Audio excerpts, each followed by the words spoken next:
ভালো করে বোঝার চেষ্টা করি, হ্যাঁ? তাহলে পারবো না, আরে কিন্তু পারবো না। আমাকে বের করতে হচ্ছে বিসি। তাহলে বিসি কোনটা? যেহেতু প্রথমে হচ্ছে ক্যাপাসিটর, ক্যাপাসিটর যেহেতু আছে তাহলে ক্যাপাসিটর সার্কিটের নাই, কেন নাই? ডিসি অ্যানালাইসিস করতেছি, হ্যাঁ? ডিসি সার্কিট ক্যাপাসিটর কি ব্লক, ঠিক আছে? ব্লক মানে পার নাই, শেষ। ওকে, সার্কিটে এখন দেখতে একটু সুন্দর দেখা যায়, এইরকম হাত পা সরানো সেরকম সার্কিট হইতে পারে, হইতে পারে। তাহলে এটা কোন ধরনের? যেহেতু এই দিক দিয়ে কারেন্টটা বের হচ্ছে, তাহলে বাকি কারেন্টগুলো কি ইন করবে? এটা জিরো থেকে যাবে, ওকে, সমস্যা নেই, আমাকে সার্কিট বানানোর কোনো প্রয়োজন নেই। ক্লিয়ার? আমার টার্গেট কি, প্রথমে কি কারেন্ট বের করবো? আইবি কারেন্ট বের করবো। ওকে, তাহলে সলিউশন করতেছি, একবারে ইজি কিন্তু, হ্যাঁ? তাহলে অ্যাপ্লাই কেভিএল, কি লিখবো? কেভিএল। অনেকেই কিন্তু apply KVL in input side, apply KVL in output side, কিছু লেখার দরকার নাই, আমি কেভিএল প্রয়োগ করতেছি। ঠিক আছে? কি বের করার জন্য? প্রথম কেভিএল কি বের করার জন্য? আইবি কারেন্ট, এই তো শেষ। তাহলে আইবিটা কোথায় আছে? এই জায়গাতে। তাহলে কোন জায়গা থেকে যাচ্ছে? জিরো থেকে যাচ্ছে। তাহলে এই জিরোটা কিন্তু লিখবেন, লাগালে কিন্তু ভুল হয়ে যাবে। লিখবেন, কেন লিখবেন আমি বলতেছি। তাহলে জিরো, ঠিক আছে? জিরো মাইনাস কি লেখা যায়? কারণ এই দিক দিয়ে যাচ্ছে কারেন্ট এদিকে, তাহলে জিরো থেকে কি মাইনাস কি লেখা যাবে? ইনটু কত? রেজিস্ট্যান্স কত আছে? 100 কে। 100। তাহলে এন থেকে এই পর্যন্ত পার হইতেছি, তাহলে এটা কত? 0.7। এই বলো এটা কত হবে? মাইনাস না প্লাস হবে? কারণ এটা কি মাইনাস দেওয়া, তাহলে অবশ্যই প্লাস দিয়ে বের হচ্ছে। তাহলে প্লাস কত? 9 ইকুয়াল টু কত? 0। কথা কি বুঝা গেছে না? যায় না? ক্লিয়ার? এই জিরোটা না লিখলে এই মাইনাসটা কেউ দেয় না। যখন আমরা ক্যালকুলেশন করি, কেন আমি জিরো লিখতে বলছি? আমার কথা কি বুঝা গেছে না? যায় না? যদি কেউ এই জিরোটা না লিখে তাহলে এটা মাইনাস দেয় না, কারণ অ্যাকচুয়ালি এটা যাচ্ছে কোন জায়গা থেকে? জিরো থেকে। যদিও সে ছোট, কিন্তু এটাকে মনে করতে হবে সাপ্লাই ভোল্টেজ আছে, হ্যাঁ? কোথায় কি বুঝা গেছে না? যায় না? তাহলে জিরো থেকে, যেহেতু কারেন্ট আসছে দিকে, কারেন্ট আমার সাথে সাথে, তাহলে কি মাইনাস কারেন্ট ইনটু রেজিস্ট্যান্স, কারেন্টটা কোনটা? আইবি। আর এই দিক দিয়ে বাইরে এই দিক দিয়ে বের হওয়া মানে কি? যদি কোনো কিছু দেওয়া নাই তাহলে অবশ্যই কোন ধরনের মানে ট্রানজিস্টর? Silicon transistor. ক্লিয়ার কথা? তাহলে কত আছে? 0.7। কোনো রেজিস্ট্যান্স নাই, তাহলে আইবি কারেন্টেরও কোনো কোনো প্রয়োজন নাই। তাহলে এটা কোন দিক দিয়ে বের হচ্ছে? প্লাস দিয়ে বের হচ্ছে না? এজন্য প্লাস কত? আর কিছু নাই, তাহলে ইকুয়াল টু কত? 0। বুঝা গেছে না? যায় নাই? গেছে। বুঝা গেছে? ওকে, তাহলে এখান থেকে আমাদের কোনটা ভ্যালুটা বের হবে? আইবি। আইবি বলেন, আইবি কত বের হয়েছে? 83, মানে 0.83, মানে 0.083 বলে না মিলি অ্যাম্পিয়ার। তাহলে মাইক্রোতে নিলে কত লেখা যায়? 83 মাইক্রো অ্যাম্পিয়ার। ঠিক কত আসছে? সব ফাংশন শিখতে হবে, ঠিক আছে?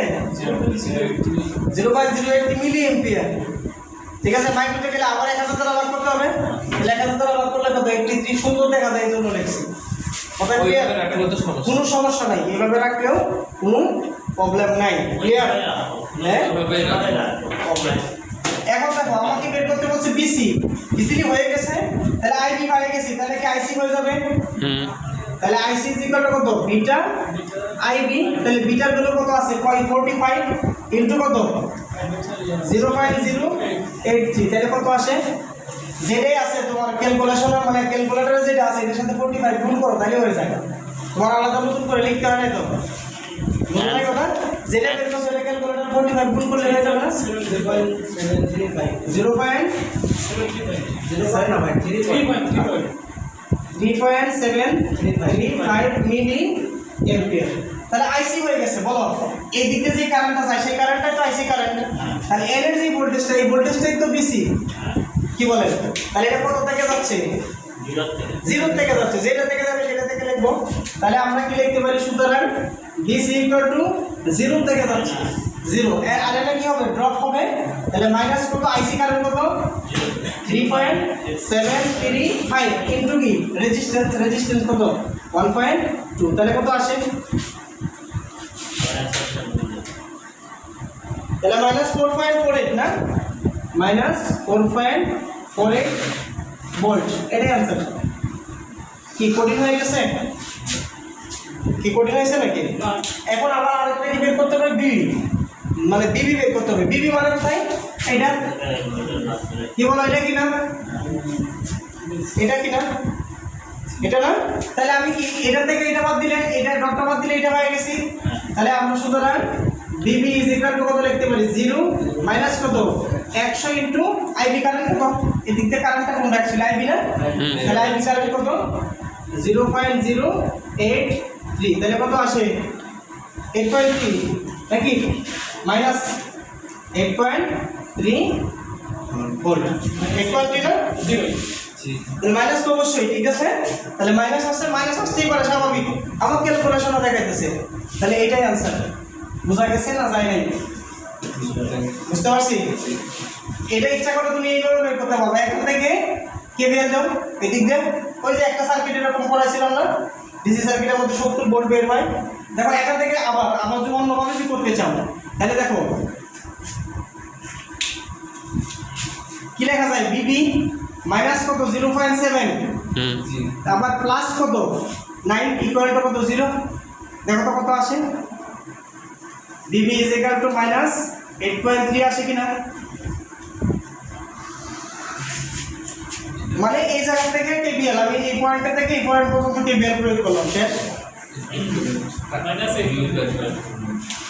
কি বুঝা গেছে না জানি, কিন্তু আমরা এটা করবো না, আমরা করবো কি যেটা থেকে যাচ্ছে ওটা বাদ দিব কেন, আমার এখান থেকে আসলে নিচ্ছে 0 থেকে নিচ্ছে, এটা খাইতেছে ড্রপ হইতেছে, তাহলে এটা বাকিটা পাবো, তাহলে দেখো অবশ্যই 0 হচ্ছে মানে মাইনাসটা কি 0 হচ্ছে বড় না নাকি, মাইনাস 0 থেকে নিচে ছোট, ঠিক আছে, তো 0 থেকে বড় ছোট, সেভ করেন